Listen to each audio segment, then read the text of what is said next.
સુરતમાં એસઆઈઆરની પ્રક્રિયા દરમિયાન વાંધા અરજીઓના ફોર્મ રજૂ થતા વિવાદ વકરી રહ્યો છે।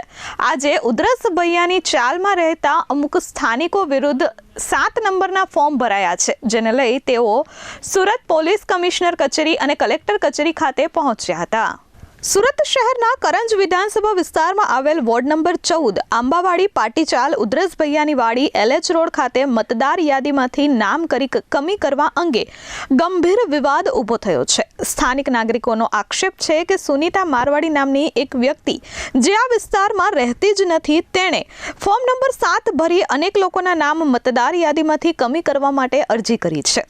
ફોર્મ નંબર 7નો ઉપયોગ સામાન્ય રીતે મતદાર યાદીમાંથી નામ કાઢવા અથવા વાંધા નોંધાવવા માટે કરવામાં આવે છે, પરંતુ રહેવાસીઓનો દાવો છે કે અહીં તેનો દુરુપયોગ થયો છે।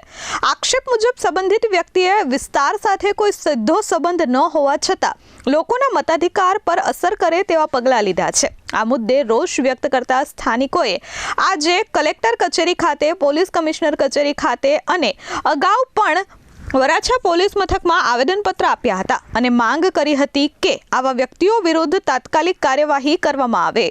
મારું નામ નરેશભાઈ કિકાણી, આમ આદમી પાર્ટી સુરત શહેર સહમંત્રી। આજે અમે કમિશનર કચેરી ખાતે જે 7 નંબરના ફોર્મ ભરાણા હતા એના વિરુદ્ધમાં અરજી આપવા આવ્યા છીએ। ભાજપના મળતિયા દ્વારા જે સ્થાનિક રહીશો છે એ રહીશોના વિરુદ્ધમાં 7 નંબરના ફોર્મ ભરી અને આ લોકોએ ફોર્મ નામ રદ કરવા માટેની અરજી કરેલી છે। સુરત મહાનગરપાલિકામાં કરંજ વિધાનસભામાં આવેલ વોર્ડ નંબર 14 એની અંદર આંબાવાડી પાટીચાલ ઉધરસ ભૈયાની વાડી આવેલી છે।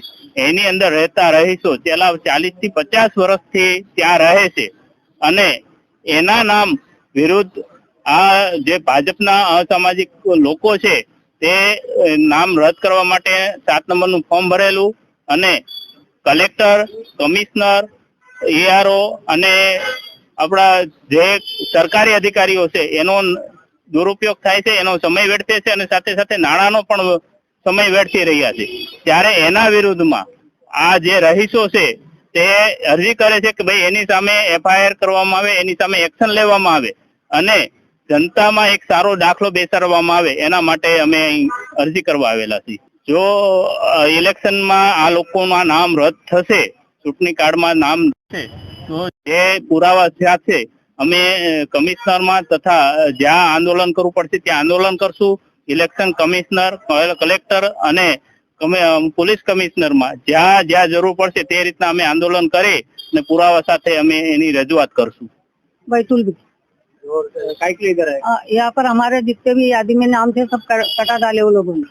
मतलब में हमारे जो थे पहले कई जमानों से पुराने लोगों को रहने लगे, हम 50-60 साल हो गए हमारे लोग को, तो हमारे नाम काट डाले वो लोगों ने। तो इसके लिए यहाँ पे आए हम लोग विरोध करने। और बोलो भाई। ब्यूरो रिपोर्ट H24 न्यूज़, सूरत।